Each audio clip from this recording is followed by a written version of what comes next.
This show is part of the RetroZap.com podcast network.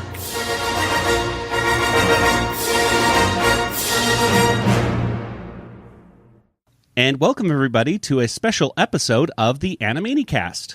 Look, you've seen all my old cartoons, right? About 1 trillion times. I wrestled with Walter Wolf, Sid the Squid, and Beanie the Brain-Dead Bison. This Doug guy here's nothing. Yeah, but those were cartoons, and this is real life. Don't tell him. He might crack.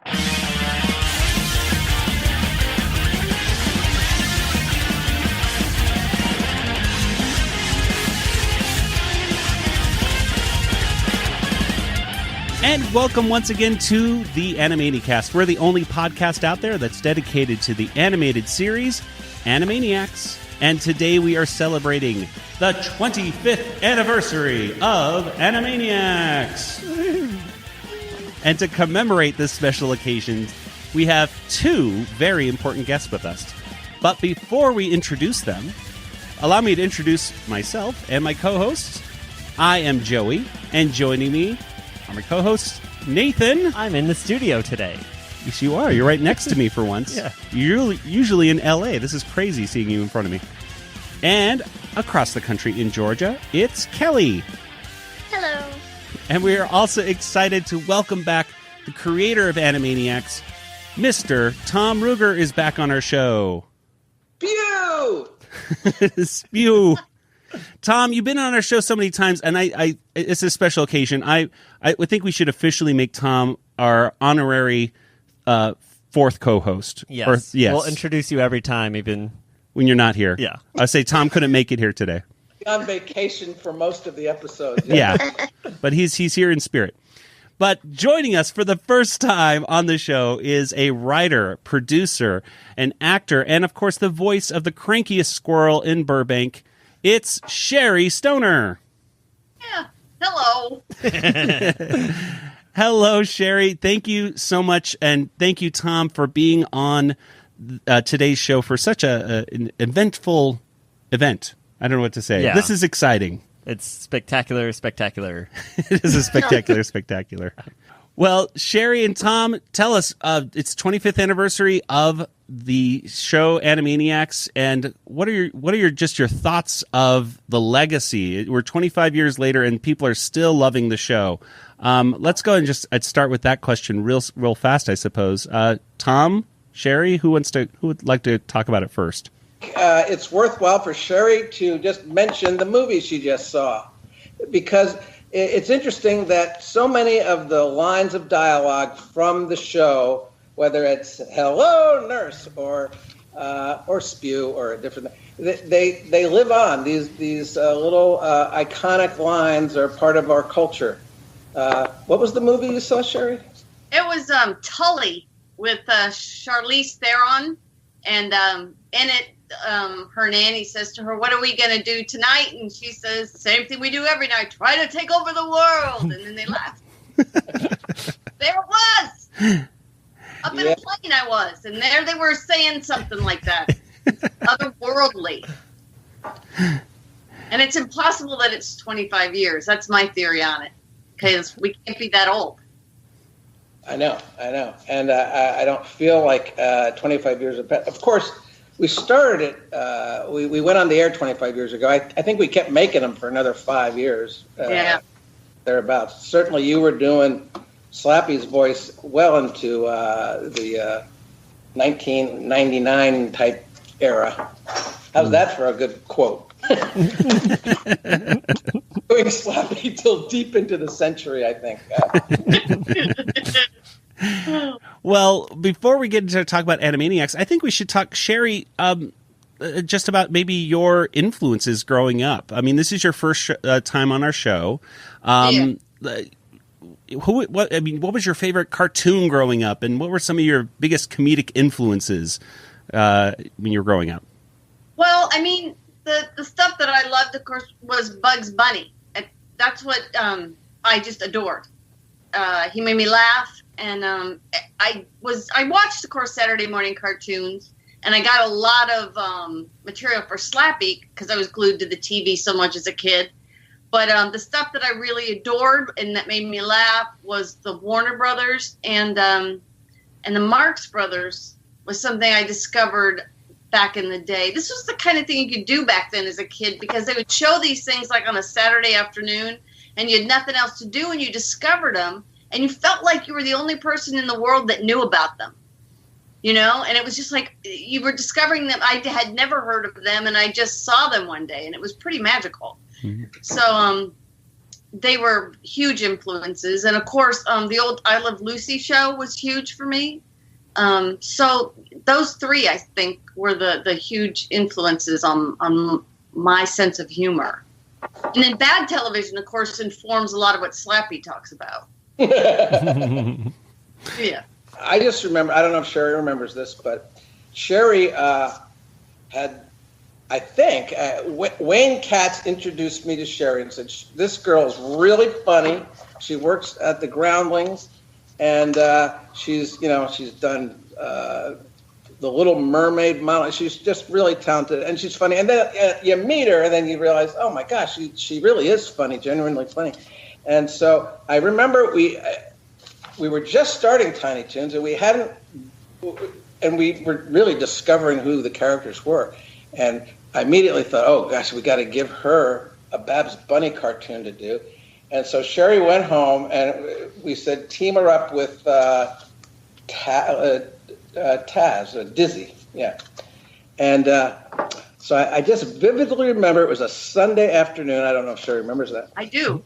And she called up and started asking questions about how do you want it to look and what structure, and she kind of read through where she was in her outline, and it was really great. And I just remember we talked for probably an hour, didn't we? We went over it for quite a long time, and she turned in this script. I think it was called Debutante Devil. That's it. And it was just great, hilarious, because you see, unlike so many of the other people, we had great writers, but Sherri had never written an animated script before, or a script, and she didn't know what you could or couldn't do, so she did what she thought was right, and her instincts were so funny that they kind of blew everything else out of the water. So we sent the script over to Steven, and he flipped and said, oh yeah, we want this is what we want more like this, and thus began Sherri Stoner's career in cartoons. Yeah. That's it. And It's like totally time for your voice class, Kay. Huh? By talking with these grody pebbles in your mouth, you can for sure lose that bogus accent. Now repeat after me, Kay. The walls in the mall are totally, totally tall. The walls in the mall are Again. the walls in the mall are totally tall. One more time. The walls in the mall are tiddly tall. For sure. For sure. He's got it. Yeah. so I was home visiting my mom a weekend or two ago back in New Jersey, and I promise you'll get this someday, Sherri, I promise. It's this beautiful cell from Debutante Devil, and I tried to take it off the wall. My mother said, you leave that where it is. Aw, Mom. Yeah.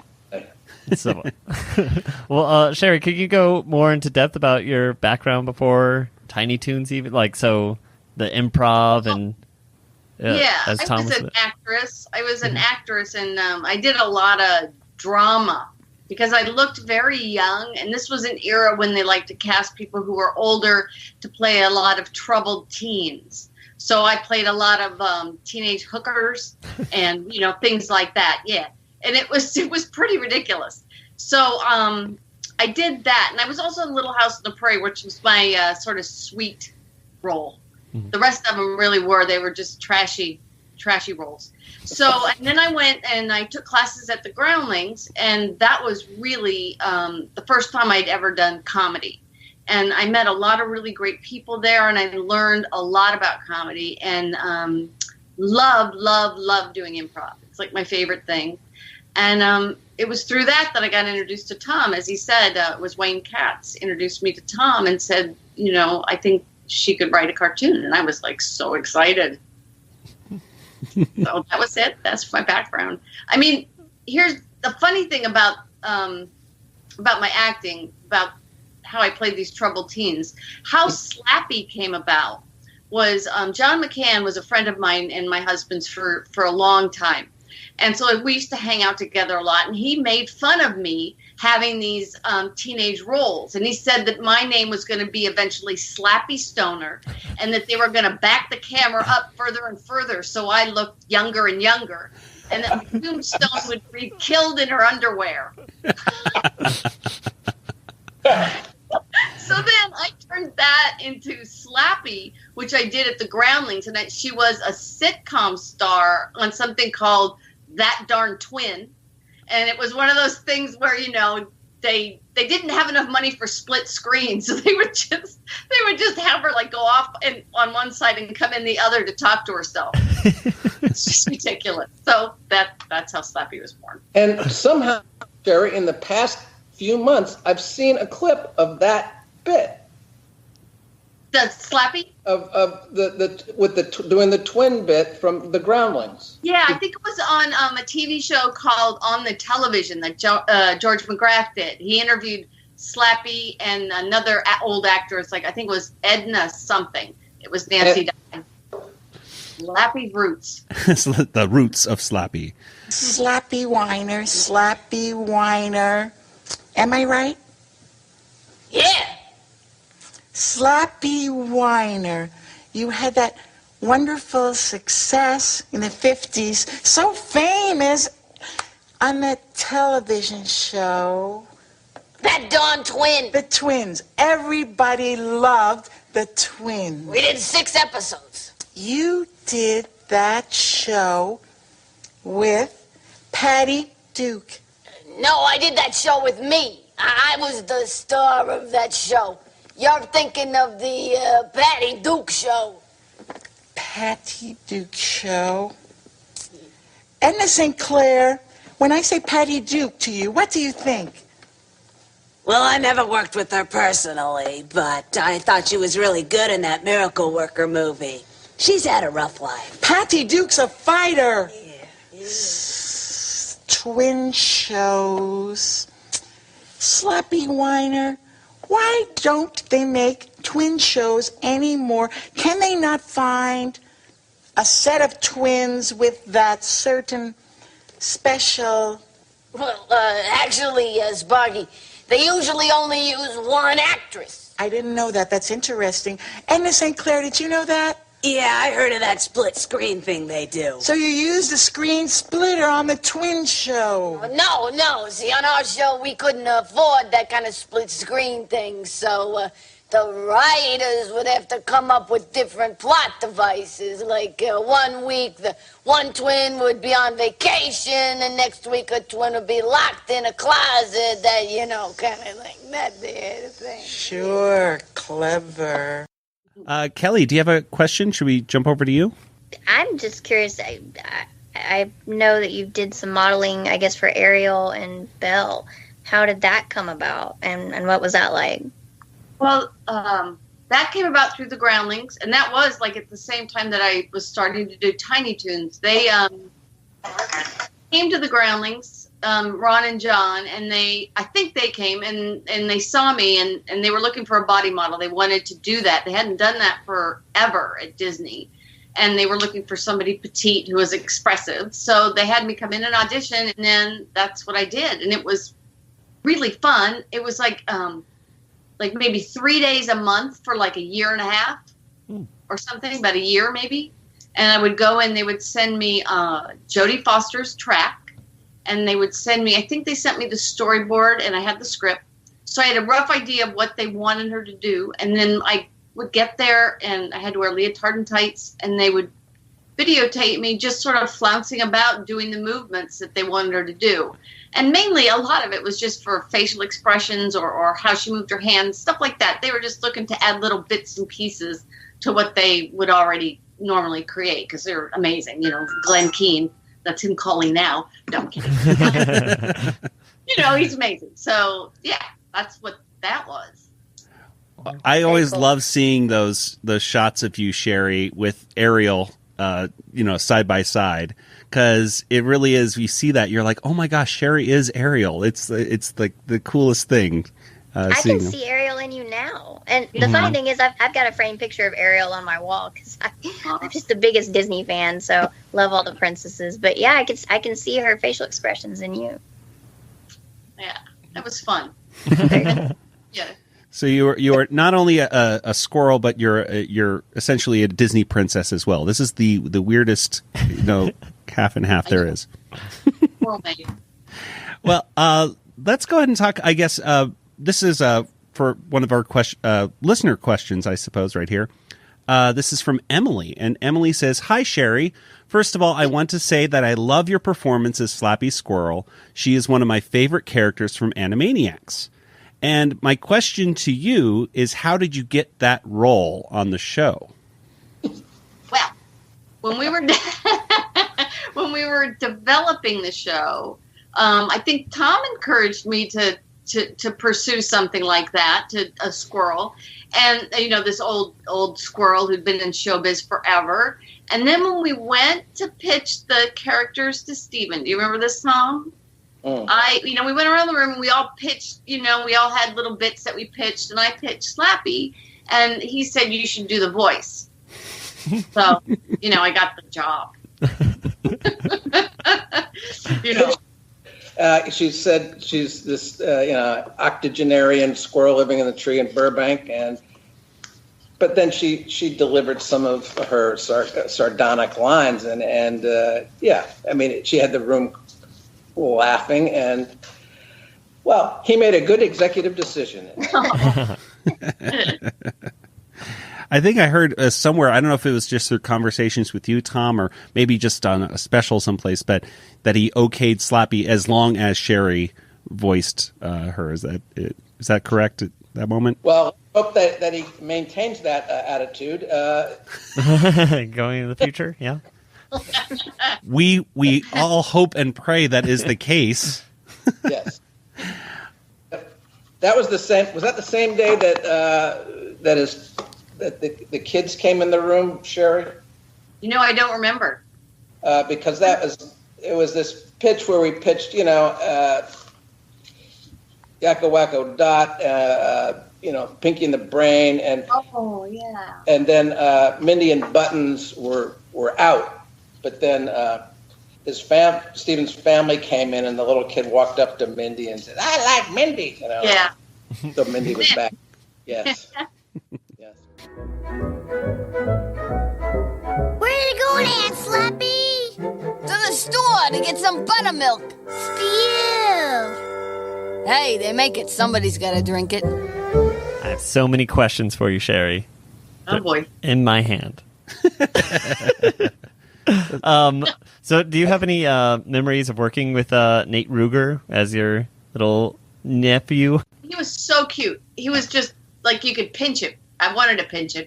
No. And I just remember Tom working with him and giving him, coaxing him along because he was a little shy, and unsure. And then Tom would say, no, Nate, do it like you did in the car or whatever like that. And do that, da-da-da-da-da. And then he'd do it, and he was a little shy. But then, after a few minutes, he'd get loosened up, and he'd be really into it. And he was just so sweet.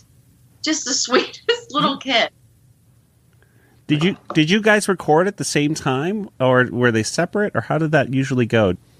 Yeah, we did it at the same time. Tom was really great about that. He would get, and Andrea was great about that, too. You guys would get the whole cast of the cartoon in the same room together, so that you were bouncing off each other. It was amazing. Yeah, that really helped, especially in that who's on stage kind of thing. Yeah.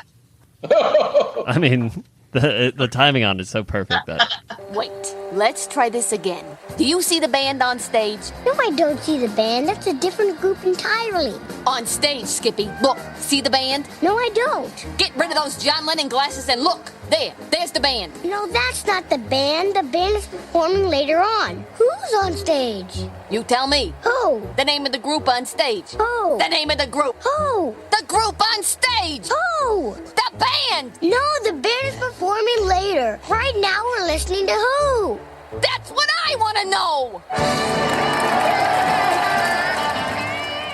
Yeah, that was a nice recording, and recording, you get a lot of different takes, and I just remember we kept it really tight in the editing process, and I think I'd like to go back and edit that again.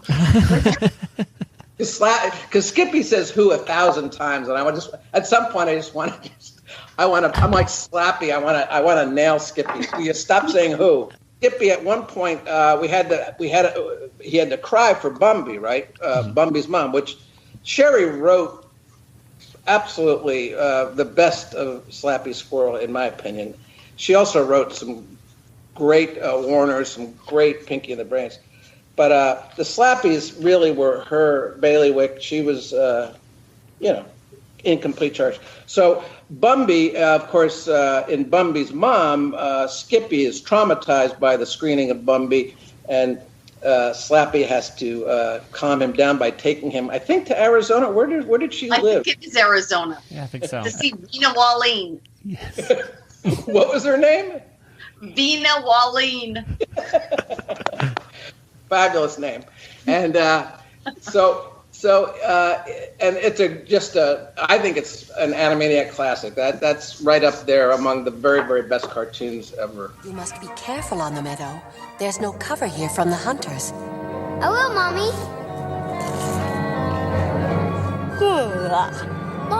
Mommy, where are you? Mommy? Bumby's mommy. Pet, I'd like to buy a vowel. Bumby's mommy. Calm down, kiddo. It's just a movie. She's not really... Dad, she's dead. Mommy's an orphan.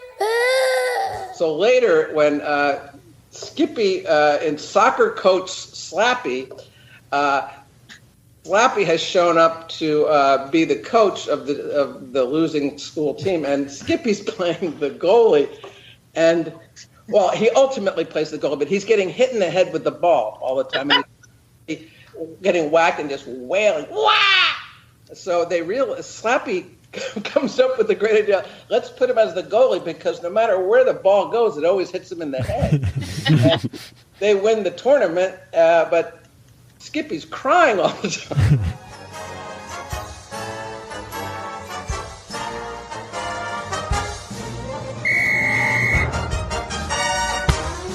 Watch this, Aunt Slappy.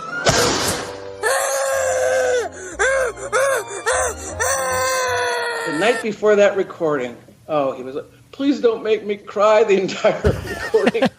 Oh. Poor guy. I said, Skippy, it's the show must go on. Come on, carry on. Now let's track back to that Bumby's mom right there. What was the influence for Bumby's mom?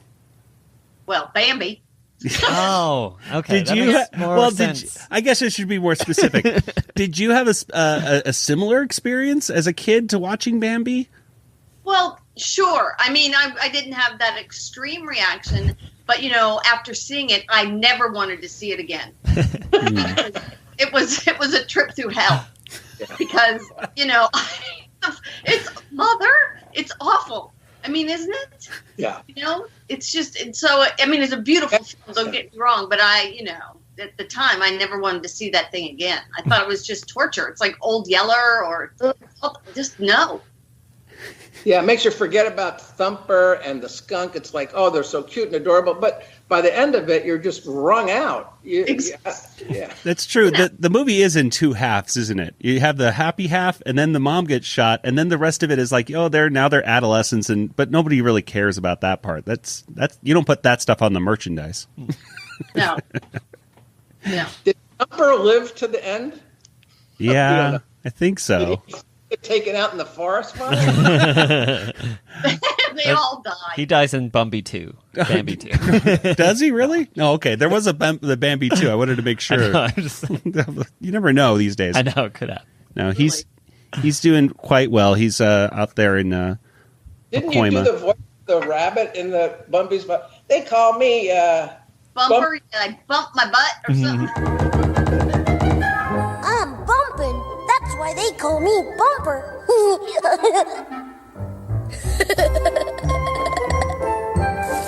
His biography said he bumped his butt because he ate too much sugar. It's sad, really. Shh. Okay, Mr. Gene Shalit. Yep, that's you. Kelly, let's go back to you. Do you have a question? All right. What was going on with your credits in the Hip Hippo cartoon Noah's Lark? Sherri, you're listed as Boom Boom Stoner, and Tom as Dr. Plotz Ruegger.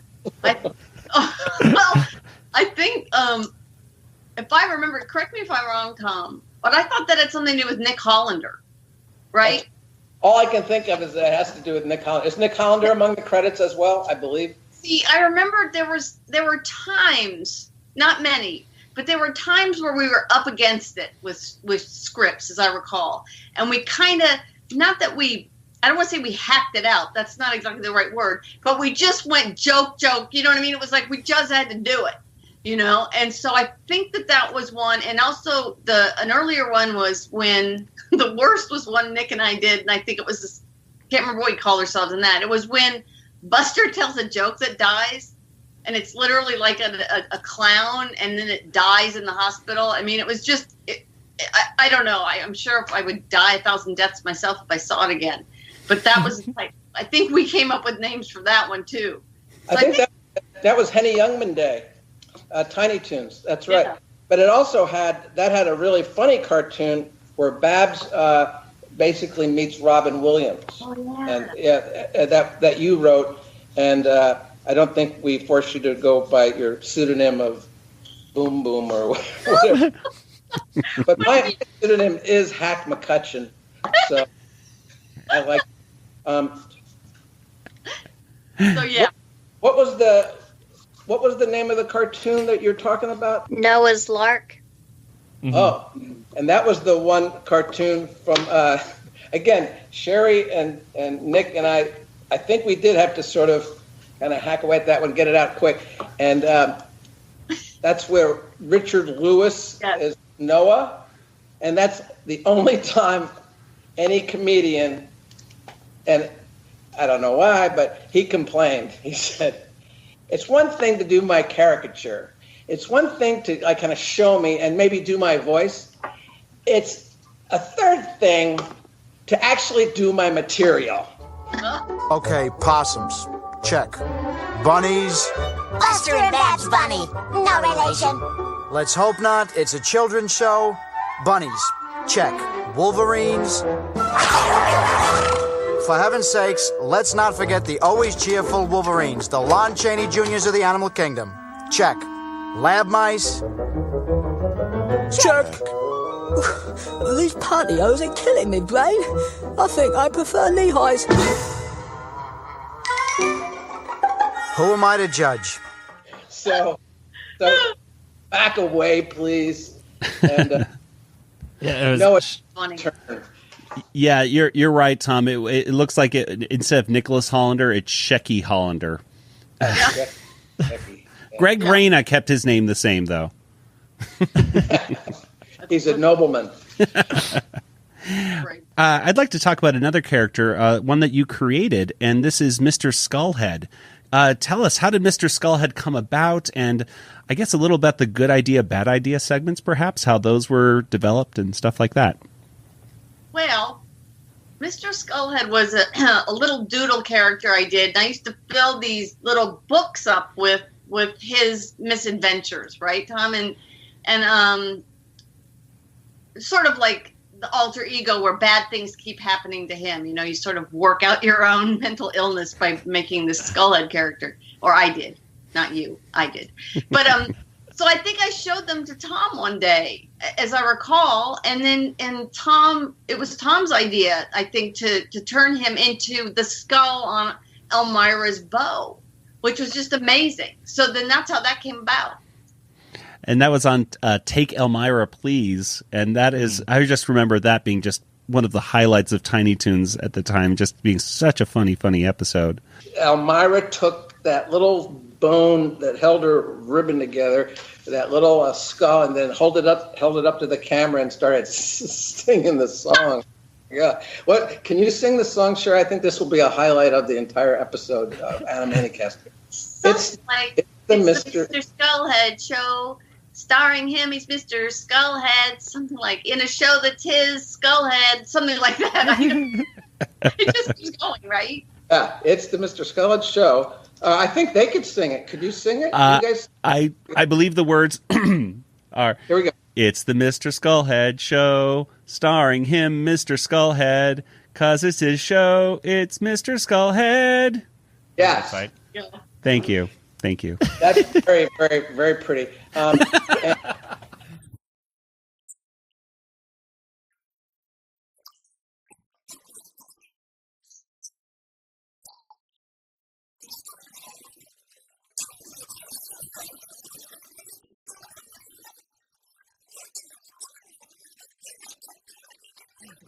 I want to add that the Mr. Skullhead segments in Animaniacs were good idea, bad idea.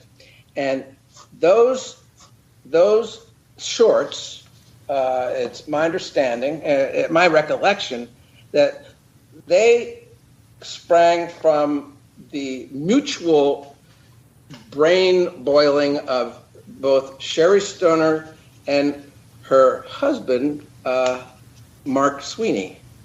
Yep. But we call him Sweeney. I don't know why, but we do. And so the Mr. Skullhead stuff, and of course he's narrated. Those cartoons are narrated by who narrates those? Tom Bodett. Mm-hmm. Tom Bodett. Now, Sweeney also was a big Tom Bodett fan, and he lent me all the Tom Bodett tapes to listen to while driving to work. Tom Bodett's an author. And so everybody fell in love with Tom Bodett. We realized, well, we need him to do Mr. Skullhead narration. Good idea, bad idea. And we want him to narrate the movie that we ultimately made. So anyway, Sweeney played a big role. Sweeney also wrote some of the very best Wheels of Morality, including, as I've said before, my favorite, if you have nothing nice to say, you're probably at the Ice Capades. Anyway, but Sweeney was definitely in the beginning of Animaniacs a big influence on some of those wonderful short segments and anything with Tom Bodett. Yep. He would make this list. He would write a bunch of them. They were just words on paper, no visual or anything. And he just had this big list, and Tom would read it, and I would hear him in the next room always. The best audience, Tom Ruegger. He'd be in the office next to me, and I could you'd wait, and then he'd really this big laugh, and you knew it was really fun to hear. And then a moment would go by, and then another big laugh. So it's great. It's time for another good idea, bad idea. Good idea. Whistling while you work.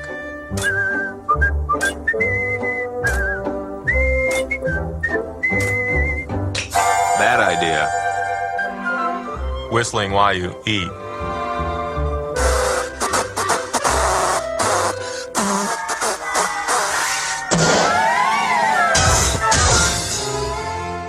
Sweeney is this aficionado of comedy and aficionado of really funny people. And as Sherri mentioned, he had his own theater called the Acme. What was it called? The Acme Theater? Acme Comedy Theater. And so it was, a rival of the Groundlings and other improv groups. And that is where Sweeney and Sherri discovered John McCann and Paul Rugg, among other people. But Sherri, when Animaniacs was given the green light, Sherri, who had developed the show, we had developed it side by side, and we had, come up with a lot of bits. But we still, I think we had set the bar pretty high for ourselves. We knew we needed really funny people to execute. And once the green light came, Sherri said, I know two people we need to use. And so Sherri, tell us a little bit about those guys and how they came about. Well, yeah, they were both we'd known them. My husband and I known them for some time, like I mentioned, and Paul Rugg and John McCann, they were in shows at the Acme Comedy Theater and just killing it, just really friggin' funny. And so, I had come through the Groundlings, and I had never written before. So my theory was funny people can sort of hopefully learn how to do it on the job, because writing a skit isn't that different from writing a cartoon. They're similar, right? So Tom agreed to give them a shot, and boy, let me think. I know that Dracula was John McCann's first one, and what was Paul Rugg's? It was the Dracula and Roll Over Beethoven, Sherri. Yep, I just remember that, and I remember, I'll never forget this. You read them, and you said that they could come on staff, and I did a victory lap of happiness. Not like a victory lap, like we were really onto something, that we were going to be all right in the comedy department. And I been dancing all the way around the 11th floor, looking like an idiot, but I just couldn't contain it. I was so excited because I knew those two guys were really friggin' funny. And they are, and they were, and I'd say without them, the show would be very different. It would be very different. Without you and them and Peter, as far as the stories and the comedy in all those stories, and Deanna. Of course, Peter and Deanna came through the Groundlings. So the great thing was that Tom he wasn't afraid to give newcomers a shot, which is, rare, actually. It's actually really rare because people like to go with the safe choice, and a lot of times you don't always get the freshest, but you can. But he gave people a shot, and I think we got really lucky. Well, they were up to it, and I think we had done pretty well with Tiny Toons, but I think you and I both realized with what we had developed, we were setting the bar a little higher, and it was not going to be that easy a jump. So we needed some crazy new blood. You and someone else are invited to a dinner party this weekend at the Water Tower. Please wear fancy pants. RSVPP to Wacko, Yakko, or Dot. Oh, no! Well? Ah! I thought I told you never to do that. Yeah, but you never told the writers. So then the Warners are right behind him. No, stop. I mean right behind him. Oh, yes, it's true. I can ask a question from Plucky Duck. Oh, yes. We have one of our listeners who names himself Plucky Duck. I have a question from Plucky Duck. This is incredible. I don't know how, but is there one cartoon, this is to you, Sherri, that you either wrote or produced in Animaniacs that you are most proud of? There's two. There's Bumby's Mom and Bubba Bo Bob Brain. Those are my... Tell us a little bit about Boba Bo Bob Brain, because number one, the perfect name for the brain. It flows off the tongue so well, and of course that song. Oh my gosh, it's just so beautiful. So please tell us a little bit about Bubba Bo Bob Brain, how that cartoon went. Oh boy, what I remember about it. Well, of course, there was Billy Ray Cyrus at the time was happening, and of course that was what it was. So, that's where the idea came from, because that damn song was on the radio constantly. Pinky? Today's inside story is country megastar Willie Ray Cyrus.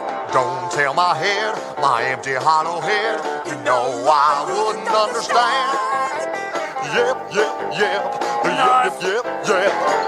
Must be inordinately taxing to be such a boob. You have no idea.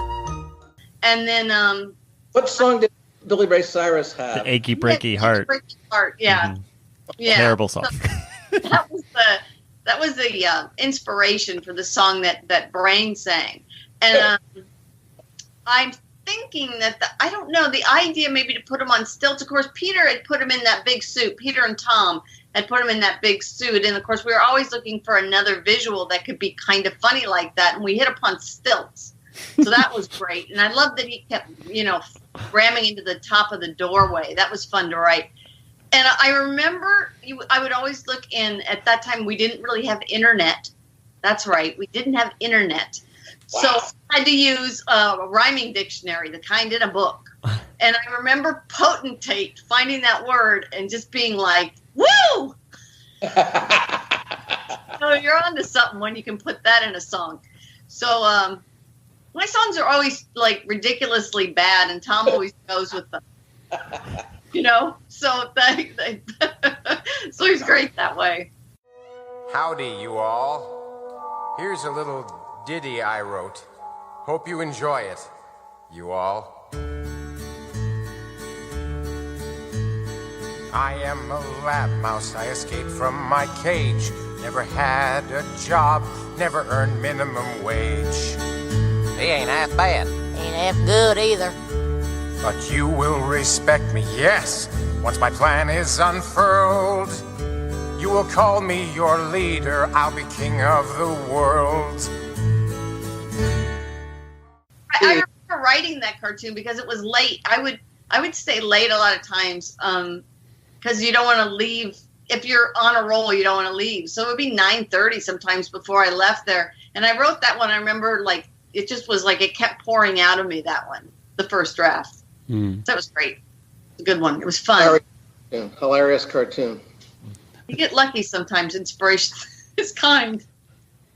Yeah, I think Maurice LaMarche said on the DVD that was like, for him at least personally, that was a turning point for the series where, you know, everything was really firing on all cylinders right when Bubba Boba Brain hit. It was just like, wow, this show's gone to a different level right now. So, and it really is a fantastic cartoon. Something that doesn't get mentioned that often, sometimes it gets forgotten. She also was a producer on the series. So she was being dragged into every aspect of it, and you know, sometimes unwillingly. But you know, we'd get stuff piled up. I said, Sherri, look at this board, and Steven liked Sherri too. So sometimes when it was a difficult board, it was like, oh, this one's not going to go over well. Let's give it to Sherri. Steven likes her, and so. Oh, hi, Steven. Yeah, you got any notes? And, you know, sometimes it would go better with Sherri doing that. Well, the weird thing about him was, one weird thing, is because I would work late, because a lot of times I'm a little bit of a night owl, so I would get in maybe 10 o'clock in the morning, something like that. So, and my juices would start flowing, so I'd be there maybe till 9:30 or something. So a lot of times it was me and some artists left on this 11th floor, and my phone would ring, like sometimes at 8:30 at night, and it would be Steven calling directly to give notes on something. Do you remember this? Yes. Well, he would. And whoever he could get, I got notes. Yeah. Right. It was really disconcerting. I mean, it was great, but it was like, oh, you know, sometimes it weren't even my episodes. It was just like you'd have to scramble. Yeah. And again, no internet. Did I mention that? No internet. We wrote without internet. I can't imagine. Cheese and stuff too. Remember Cheese and Stuff? You don't. Yeah. Yes, that's what you wrote. Yeah, we were at this meeting. Sherri and I were there, and you know, where he's telling us a million things all at once. You know, about 10 different episodes, and I'm getting it all down, and I'm getting it all down, and I'm writing it down, and so what comes out of it is a bunch of scribble. That's all the words are written on top of each other. And the only words that are legible are cheese and stuff, which we don't even know what that episode was. What was it like to be in meetings with Steven? Well, we would go over to Amblin pretty frequently. It was more we would go over there, a group of us, and to get notes. And we would meet in a really nice little conference room, not little conference room, and a nice big conference room. And he would come in, and as I recall, generally he was pretty chipper. He was pretty happy to see us. I mean, I think that he was enjoying what we were doing. And so it was always a lot of fun. I mean, it was, you know, you're nervous, but in the end, I think it was a lot of fun and, you know, certainly like a weird one-of-a-kind experience to be over at Amblin in this room talking to this fella who's an icon and is kind of like Mickey Mouse, right? I mean, he's yeah, you know. So, but he had a lot of good input and very specific stuff about camera angles. A lot of he wanted cinematic, interesting camera angles, which was a great thing to learn. And Tom has really turned that into an art form, I think. And I've not seen it anywhere else, where camera angles are a vital part of the written script. It's almost like you're directing it as you're writing it. It's not just words on a page, right, Tom? Yeah, and I think he did he gave us some good tips along the way that we would then, consistently write in to the scripts. And we did call our shots a lot, especially when it was important to have a close-up on Slappy reacting. But he also, one of the things I distinctly remember is we would have these pans, this long pan, and maybe there'd be a joke along the way, like, long pan, isn't it? There'd be some little sign sticking up. And it would show you the terrain. The pan would be like this long, thin panel on the storyboard that would be something, long stretched panel. And Steven just took the page and just drew a big box around the whole thing. I said, I don't want to pan. I don't want to spend time panning because it takes time. Just give me the entire master shot. Don't move the camera, just one quick setup, and you can be on it for 2 or 3 seconds and it reads, rather than spending 7 to 10 seconds doing a pan. So he knew, well, he knows stuff, but he knew to get the story told, be efficient and make it quick. Sherri, that sounds like you have had a very positive relationship with Steven Spielberg. Did that help translate then to movies that you worked on, like Casper with Deanna Oliver? Well, sure. Deanna had written Grandma's Dead for the Elmira show, where it was a big misunderstanding where everyone in town thought Elmira's grandma was dead, but it was her pet, I think, or something. So it was kind of this funny, a little bit morbid cartoon. And I think that sort of inspired him to put me and Deanna together to come up with a pitch for Casper. That's my theory anyway, and I'm sticking to it. So we just huddled together and came up with a pitch. And of course, we had no idea what the hell we were doing. So I remember we would go to her house after work, and we'd work late into the night, and she had this little bungalow house in Sherman Oaks. And we put up, because Tom used to do this, put up note cards, like, giving ideas for, so we had, literally probably 150, 200 note cards. And we tracked the movie from in the morning to late at night. Like, everything the characters were doing, we were insane. We had no idea what we were doing. We pitched him this long, weird, not weird, but this long kind of rambling idea for the movie. But I think what he liked was the idea of the cat's relationship to the father and therapist to the dead. There was stuff in there that he responded to. So we got a shot, and boy, it was great and a lot of fun and a big learning experience. Boy, we had a stack of cards like this big. It was absurd.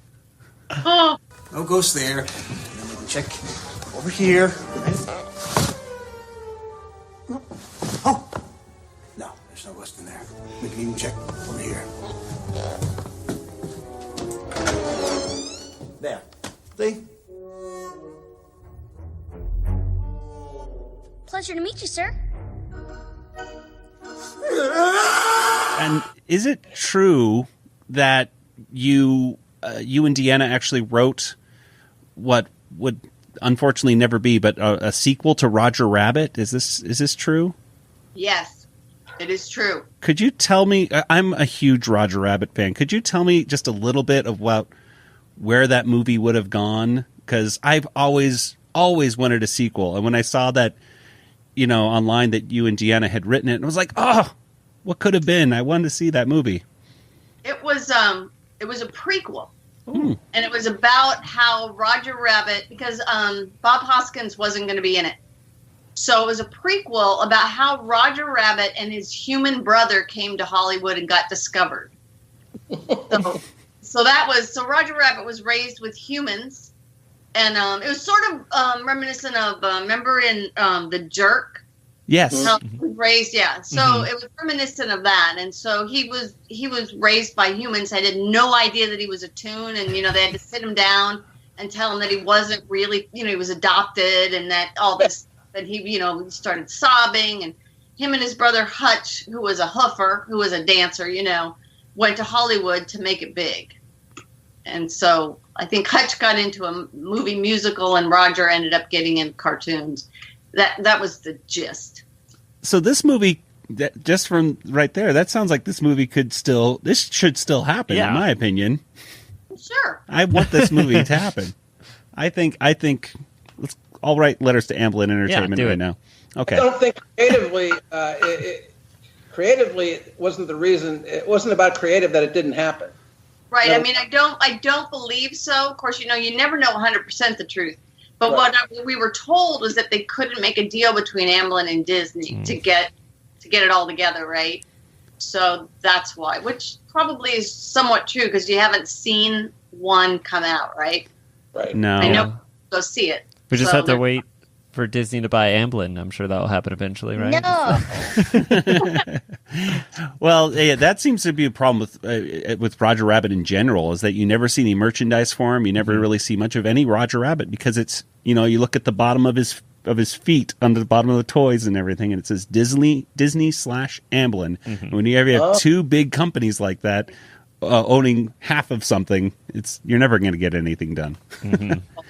Now, before that, back in Tiny Toons era, I think, Sherri, you went to England, right? And what did you write there, a feature film? Did you not? Oh, it was Flint Dille and I did some pre-work on We're Back. Oh, yeah.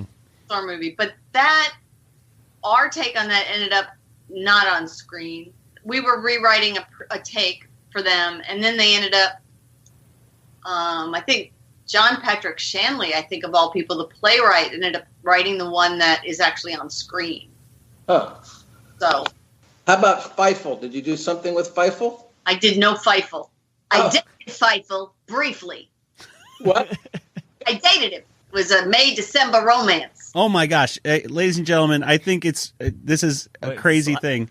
Slappy Squirrel has walked in the door, and I think it is only fair that we ask Slappy some questions. If you don't mind. I do, but go ahead anyway.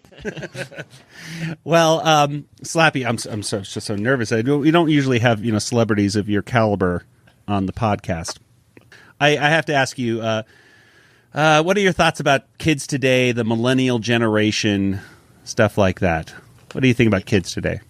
What do I think of them? Yeah. Well, I mean, as a species, they're delicious. No, really, they're doing their best with what they've got. Let's face it, we failed when we raised them. We just bombed because clearly they got nothing happening. And as far as Skippy goes, he's one of them there millennials now, and he sits on the couch.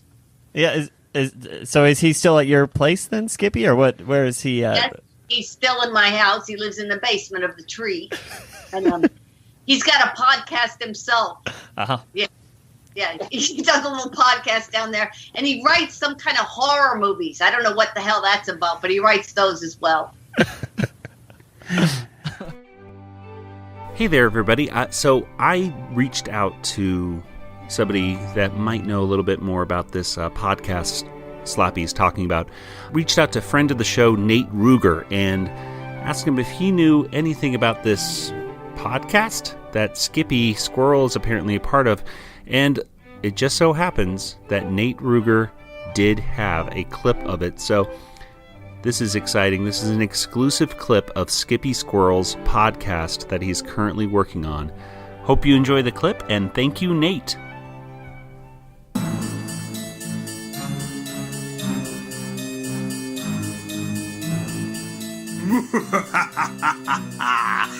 Welcome to the Secret Squirrel Podcast.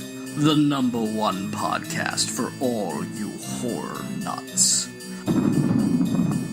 For tonight's episode... Skippy!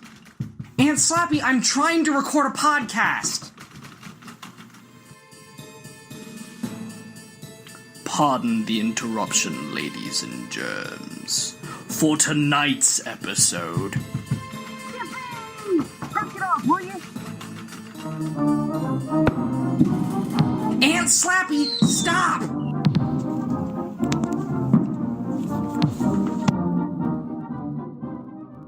You mentioned dating Feifel briefly.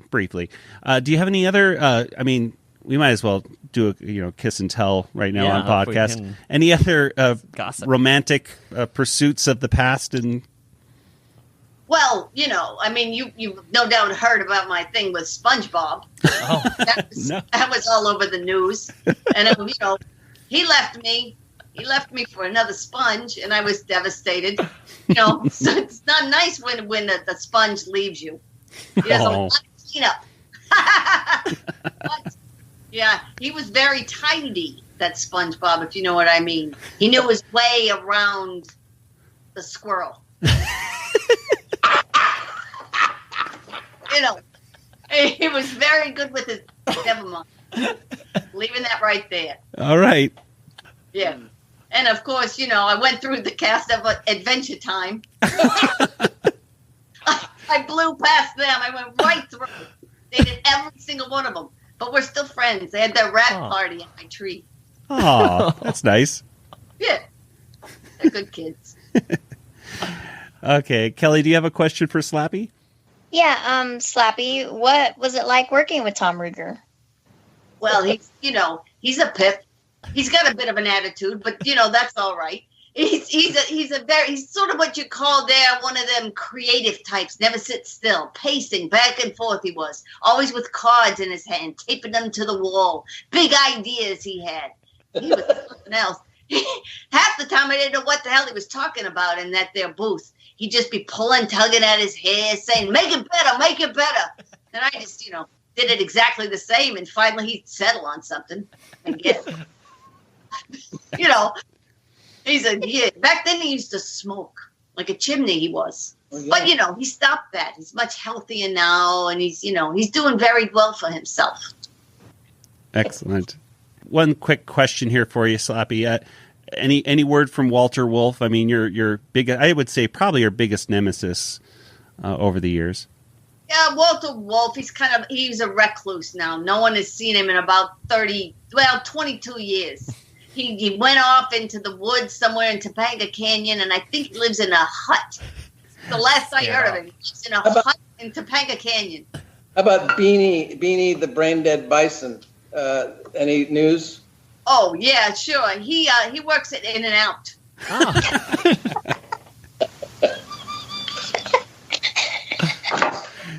They have a good medical plan, I hear. Yeah. Yeah. I think he might be a manager. I'm not sure. Well, Slappy, thank you so much for being on the show. We really do appreciate you taking the time. Oh, you're more than welcome. Look at you two sitting there behind your microphones, acting like you know what you're talking about. You don't know. We have no idea. Well, Slappy, you got what's coming up for you? Anything? Any big plans? You got? What are you doing? The dinner. I'm gonna go over to the IHOP and have some flapjacks. Get over there early for the special. And other than that, these days I like to sit and stare at the phone, waiting for it to ring, because nobody's calling me. Nobody. I just sit here. So Joey and crew, get the word out. Slappy needs some phone calls. We'll get that going. Yeah. We need to see Slappy back on television, I think. In 2020, right? In 2020. Slappy in 2020. Let's make the shirts now. Yeah, that sounds tasty. Now that's comedy.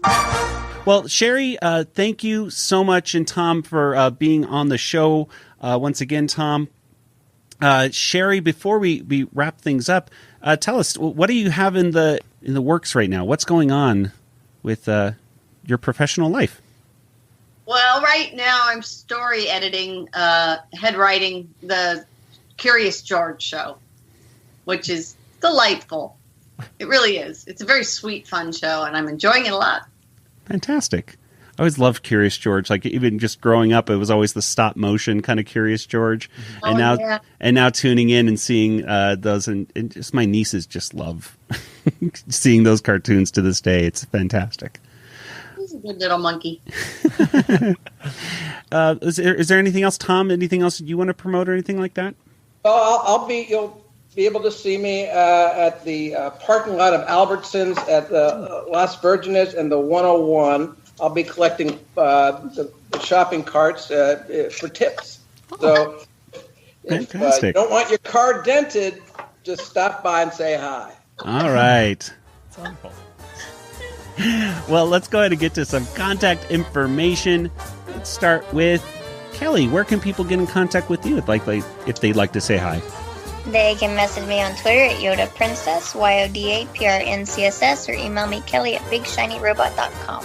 And Nathan, what about you? I am on Twitter, Joey. JANGOFT, Django FT. That's me. Okay. And as for the Animanicast, we are on Twitter and Facebook and Instagram. And of course, you can check us out over at Animanicast.com, where you can see all of our previous episodes and interviews, many of which include Tom Ruegger and some great auditions from the past, where you get to hear like Wacko as Rob Paulson and all those crazy things. So tune on in, Animanicast.com, and of course you can subscribe to us on your favorite podcast player. Sherri, if people want to say hi to you online, where'd you like them to go? That's a loaded question. Yeah, I don't know. I'm on Facebook. That's it. All right. And Tom, what about you? You can find me on Facebook. I actually have an Instagram and Twitter account as well. And so if you really need to reach me, it can happen. But basically, send all messages to Kelly. I think that's the thing to do. Important things, she'll move through the process. Okay, very good. Oh, Kelly, you become Tom Ruegger's, official secretary now. So congratulations. You have to send all messages to Atlanta first, and then back over to California. Yeah, put it through the system. Yeah, it's a bureaucracy. We have to work with it. It's okay. Well, thank you once again, Sherri and Tom, once again for this really fantastic event. This is the 25th anniversary of Animaniacs, and really just on behalf of us, not only as podcast hosts, but really just fans of the show, thank you so much for just helping create a show that has lived on and has meant so much to so many people over the years. It really does mean a lot, and thank you so much for being on the show. You're welcome. Hey, before Sherri goes, can you tell us Dot's full name? Angelina Contessa Louisa Francesca Banana Fenifo Pesca III. That's it. Sherri's crazy creation. I do know that. Remember, there was a book that we were making of everything Animaniacs. We were just putting everything into it, and that was just some crazy item that, wow, what a great name. Well, that'll do it for today's episode. So, on behalf of Nathan, Kelly, Tom, and Sherri, this is Joey saying, good night, everybody. Good night, everybody. Good night, everybody. Good night, nurse. Go away.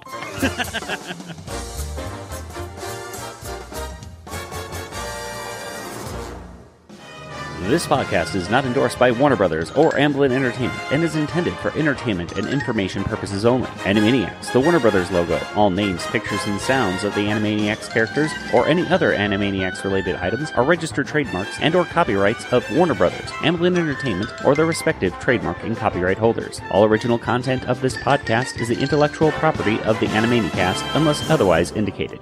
Hi, this is Slappy Squirrel, and unfortunately, you're listening to the Animanicast.